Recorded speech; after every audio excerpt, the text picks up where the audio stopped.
America votes him in again, it's because they want to. That's a fact. Yeah. Right? You can't get away from that. That's right. And by the way, his popularity amongst African Americans is rising as Biden's falls. Mm-hmm. That's incredible. Is he a I remember candidate? when Biden came on this show, right?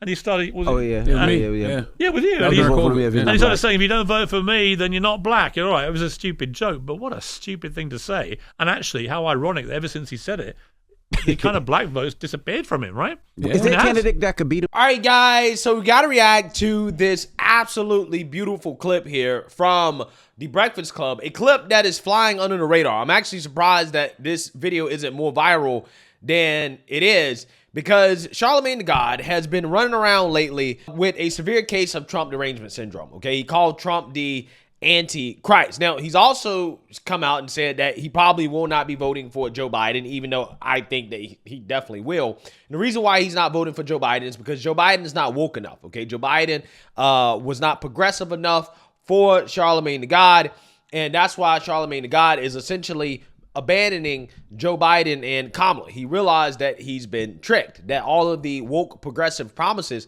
that they made to black people, it was nothing but a ploy to try to get votes from black people. But what Charlamagne the God doesn't realize is that progressivism is the reason why this country is suffering, right? We've been way too progressive socially and economically. So Charlamagne the God, in my opinion, represents the confused Negro who pretends to be an independent, but again, really is a Democrat Party voter.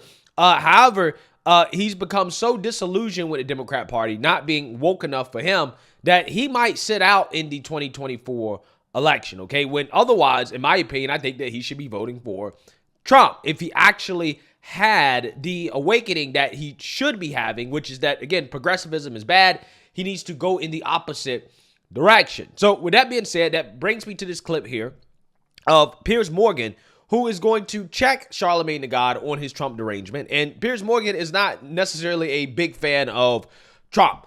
I'm not necessarily a big fan of Piers Morgan. I'm a fan of him when it comes to the gender conversation. I think he does a good job on that. But I think on some other topics, Piers leaves a lot to be desired from a so-called conservative, right? I mean, he's a UK conservative, which basically means Democrat in the United States. So I guess it is what it is. It's not that big of a deal.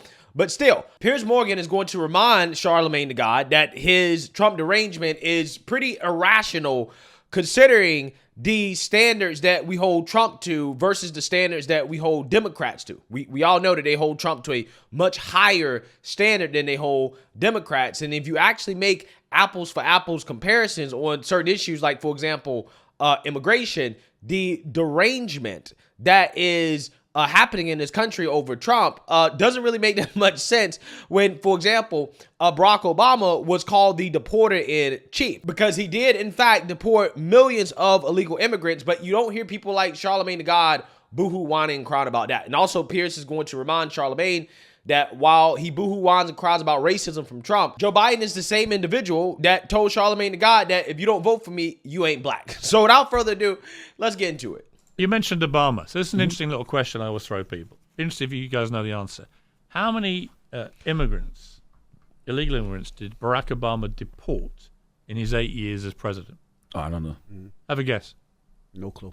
No clue. Interesting, right? You don't know. I mean, I know it was a lot, but I don't know the exact number. Have a guess. Oh, I don't know. Give me a number. I actually have read that it's more than Trump. Give me a number. I really don't know. Yes. I don't know. 8 years. 8 years. How many? I don't know. How many people did he physically have deported in 8 years? I have no idea. Well, give me a number. You don't want it, do you? No, I really don't know. I really don't know even where to begin. I don't know if it's tens of thousands, millions. I don't know where to begin. Millions. But I've read that it was more than Trump. The answer is over 3 million. Damn. He was known as deporter-in-chief by Mexicans. Yes. And that was more than Trump did. He deported way more than Trump. I He read deported way more pro rata than any president in history. Yeah, so what does this mean? Obviously, we don't have an apples-to-apples comparison because Obama was in office for 8 years and Trump was in office for only 4 years. And also on top of that, it's basically impossible to know exactly how many people attempted to cross the border. But we do have some data that can shed some light on the narrative around Trump versus Obama when it comes to illegal immigration and deportation. The fact that the left, they want to hold Trump to a standard that they don't hold Obama to. Like, for example, ICE arrests under Obama peaked in 2009, about 300,000 arrests in a year. Now, Obama got significantly softer on the border towards the end of his presidency because he became a lot more liberal towards the end of his presidency. When Obama first got in office, he was essentially running as a standard Democrat liberal, okay, which back then in 2008, that's probably more conservative than even some conservatives today, to be quite honest with you, because that's kind of how times change. Like, for example, Obama and Joe Biden, and basically the whole Democrat Party, none of them were pro-gay marriage, right? None of them were pro-gay marriage. Define marriage. I believe that marriage is the union between a man and a woman. Now, for me as a Christian,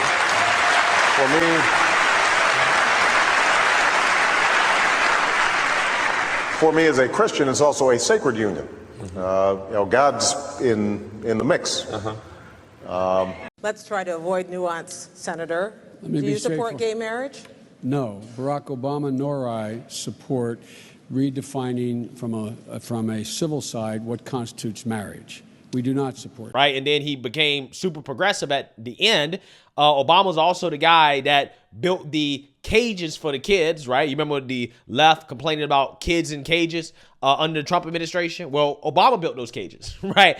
But when Trump got in office, as you can see here, ICE arrests started to go back up. Now, also what you have here is the numbers for ICE deportations under Obama versus Trump. Now, clearly, as you can see here, the ICE deportations under the Trump years are comparable to the deportations under Obama on a per yearly basis, particularly when we're talking about arrests and deportations at the border. But when we're talking about arrests and deportations from the interior, which means illegal immigrants actually already living within the country, Obama definitely was outpacing Trump by a lot on a per year basis. In fact, that seems to have made up a bulk of the deportations from Obama is people already living here illegally being arrested and deported, right, from the interior. So, but who knows? If Trump was in office for 4 more years, maybe these deportations from the interior would go up to the same levels, if not higher, than they did during the Obama years, right? So we really don't know because we only have 4 years of data from Trump versus 8 years of data from Obama. But regardless, the overall point is that the narrative when it comes to this issue of legal immigration, how Trump's such a bigot and he's so xenophobic versus Obama, who, you know, the left doesn't nearly throw out the bigotry and xenophobia card as much as they do for Trump, is really unfounded, right? Like the facts and the data really don't back up Trump being labeled like that versus Obama and what he actually did, and the lack of the bigotry card being pulled against him, despite the fact that, again, this guy deported more illegals than anybody in American history. Who dropped the most bombs in a calendar year in American history? Oh, come on. President Barack Obama. Barack Obama, Yeah, right? Including drone programs and so on, right? Who got elected in 08-09 on shutting down Guantanamo Bay? Because as a former lawyer, he believed it was an illegal institution. President Barack Obama. Obama. Yeah. What is still open today? Guantanamo Bay. Correct, right? Etc., etc., etc. So I know that the general thing is Obama angel, Trump devil. Well, here's the thing, you know, Piers. I think you're holding Charlamagne the God to too high of a standard here. Of course, he doesn't know that a lot of people call Barack Obama a war criminal for his foreign policy, particularly when it comes to these wars. Like, for example, the extrajudicial killings that Obama executed of American citizens abroad. That is something that Obama did without a trial or anything like that. He just ordered for an American to be killed, to be assassinated. Yeah, that's the type of stuff that Charlamagne the God probably really doesn't know about because all he knows about Barack Obama is that, well, he's black, right? He's black, so therefore he's an angel. Okay, Trump's white, he's a devil, he's the Antichrist to be more exact, according to Charlamagne the God. Again, this guy voted for the Biden administration, not because of Biden, but because of Kamala Harris. Well, but she's a black woman. That's why I'm going to vote for them, right? So again, it's just funny how Piers is educating Charlamagne the God, who's clearly not educated enough to actually be having these type of conversations. He really doesn't understand. But you have to cut Charlamagne the God some slack because he's already admitted that, hey, I don't vote based off of policy or any type of real, you know, ideological leanings, anything like that outside of, you know, woke progressivism. I vote based off skin color and sex, right? So, you know, hey, I don't expect Charlamagne the God to know this stuff. Right. But if you actually apply the scrutiny that we give Trump, put it this way, if Trump had deported 3 million people, you think you guys wouldn't know that answer? Of course he would, right? Nobody knows that answer because nobody thought that way about Saint Barack. And I think that he wasn't Saint Barack and Trump isn't the devil. Trump has a more devilish way of talking and he has to be held absolutely to account. And it's a very good argument to say after what happened on January the 6th, he shouldn't be allowed to run again. Now, again, this is why I disagree with Piers, okay? Now Piers is getting into a little bit of his own Trump derangement, claiming that Trump shouldn't be allowed to run again after January 6th, despite the fact that, one, January 6th was not an insurrection, and two, nobody, including Trump or anybody involved with January 6th, was actually charged with an act of an insurrection or convicted in court for committing an insurrection, right? So, no, that's not true, right? So, yeah. But he is allowed to run again. And in fact, he can be convicted of a crime before the election and still be allowed to run as president. That's insanity. And he could actually go to prison and still be president of the United States constitutionally from a prison cell. So this is not my constitution. These aren't my rules. This is the reality.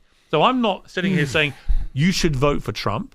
I'm not defending Trump, I think, irrationally. I'm simply presenting a slightly fairer argument about why Trump is now back in the position he's in and why he could win again than some people want to present because they think it doesn't suit them politically to say that. You did vote him in 2016. I didn't, right? And I know Trump very, very well. Stop rubbing it in. No, but it's on you, right? It's on you. And I didn't vote for him. And all I see now is the Democrats whining about Trump's comeback. One of the reasons he's soaring back is because there's such a perceived weakness in Biden.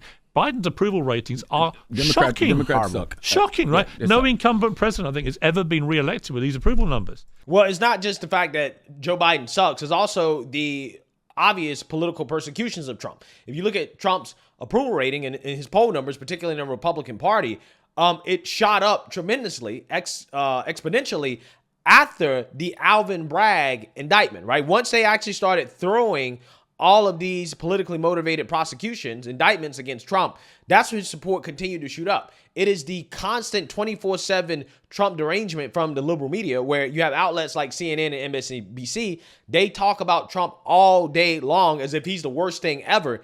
That's also part of the reason why Trump is gaining more support because people are saying that there's a system in place. The establishment clearly and obviously doesn't want Trump to win or to get back in office, despite the fact that the country was in a much better place under Trump than it is now. And I think not just Biden sucking is a part of it. It is also the politically motivated persecutions against Trump. That's also helping him as well. So this, if the country, most people in America think the country's going the wrong way. Most of them are feeling economic hardships. Most of them, have all sorts of problems with the way the country's been run. And they think back to Trump and they think for all the garbage that comes out of his mouth, they look at the way he handled the economy until the pandemic and they think, actually, we were better off under Trump. They look at his foreign policy and they think, actually, we didn't start poking our nose in all over the place with wars here, left, right, and center. And they like that. Most Americans I've spoken to. They think he took immigration a lot more seriously, for example, than Biden seems to be doing. The situation on everything you're saying situation on the southern border is catastrophic. Everything you're saying is absolutely right, and the polls show it. What happened in Iowa shows it. You're preaching to the choir. When you say to me, Charlamagne, though, just to pull you up, when you say to me, I don't think you believe a word of what you're saying, all I'm doing is presenting facts, right? I'm not launching a campaign for Trump. I push back on the just be more empathetic. It's like, he's done. Only because I've seen him be that. And he has that in his locker. When people show you who they are, you got to believe them. We've seen enough of Trump to know who he is. I agree. And Trump, good, bad, and ugly, is who he is. He's not going to change at 77, right? He's not. So you know what you're getting. You know what you're voting for this time. If America votes him in again, it's because they want to. That's a fact. Yeah. Right? You can't get away from that. That's right. And by the way, his popularity amongst African Americans is rising as Biden's falls. That's incredible. I remember when Biden came on this show, right? And he started. Yeah, with you. And he started saying, if you don't vote for me, then you're not black. You're all right. It was a stupid joke, but what a stupid thing to say. And actually, how ironic that ever since he said it, the kind of black votes disappeared from him, right? Ain't it crazy? Ain't it crazy how that moment that happened to Charlamagne the God is so iconic that you now have Piers Morgan, right? A white man coming up in the Breakfast Club and reminding Charlamagne the God to his face that, that guy Joe Biden, for as much as you complain about Trump, he told you that if you don't vote for me, you ain't black, right? Again, Charlamagne the God will never be able to live that down. And he turned around and voted for Biden anyways, right? If a white man that's running for president, I don't care who it is, if they basically told me that if you don't vote for me, I ain't black, they're not getting my vote, right? There's no way, just from a point of pride, that I can turn around and vote for that individual, okay? It's just not going to happen. But Charlamagne the God sucked it up and fell in line, did exactly what the Democrat plantation overseers told him to do, right? And part of the overseers on the Democrat plantation are Kamala Harris, who whipped Charlamagne the God back in line when Charlamagne the God dared try to question why they weren't getting their progressive agenda done. Why weren't they keeping their campaign promises? Kamala Harris made sure that Charlamagne the God knew his place. Okay, so again, you know, for as much as Charlamagne the God is so Trump deranged, Trump is the Antichrist, whatever, I would argue that Democrats have treated Charlamagne the God far worse than Trump has ever treated Charlamagne the God, right? I'm just saying, Charlamagne the God probably has benefited a lot from Trump policies, far more than he's benefited from anything the Democrats have done, but he's too stupid to know that. Is there a candidate that could beat him? Do you think that there is a candidate that could beat Trump? If I were the Democrats, I would absolutely go for somebody like Newsom, right? Again, this is delusion from Piers Morgan here, right? He actually thinks that Gavin Newsom would have a chance against Trump. I don't think he would have a chance. I mean, who knows? Honestly, you know, women, with the way women vote, right? The cackling hands on the View, they claim that they love Gavin Newsom because he looks good, right? So again, who knows, right? I mean, it could be one of those things that, you know, we do live in a country where, you know, you do have a demographic of 304s that are literally voting on the dumbest reasons possible, in my opinion. Who knows? Maybe that could be an X factor, but, you know, I personally, you know, don't think that Gavin Newsom would be a shoo-in to beat Trump. I think that Trump would be able to beat Gavin Newsom, but then again, who knows? It would be a very interesting matchup. Yes, he's progressive, but he's moved himself to the center very skillfully. To the center? No way. This guy is not in the center. He's nowhere near the center. California is a disaster. Absolute disaster. He won't be able to run away from that. He can't. He wasn't even able to run away from it in the debate against Ron DeSantis. So I definitely don't think he's going to be able to run away from it. He's not going to be able to get away from the fact that California is a progressive disaster. No way. This, in the last 6 months to a year, he's been to China and met President Xi. You think President Xi was going to meet the governor of California unless he thinks he might actually end up president one day? He looks like a president, right? He looks like someone that could run the country. He's articulate. He's intelligent. He's run one of the biggest states. He looked like a devil to me, right? He looked like a devil, okay? You know, all those people that was talking about how Vivek Ramaswamy is a con artist, he's a slick talker. That actually is what Gavin Newsom is, right? Gavin Newsom is actually the sleazy snake oil salesman, okay? That all the people wanted to try to say Vivek Ramaswamy was. No. That's actually Gavin Newsom. That's who he is.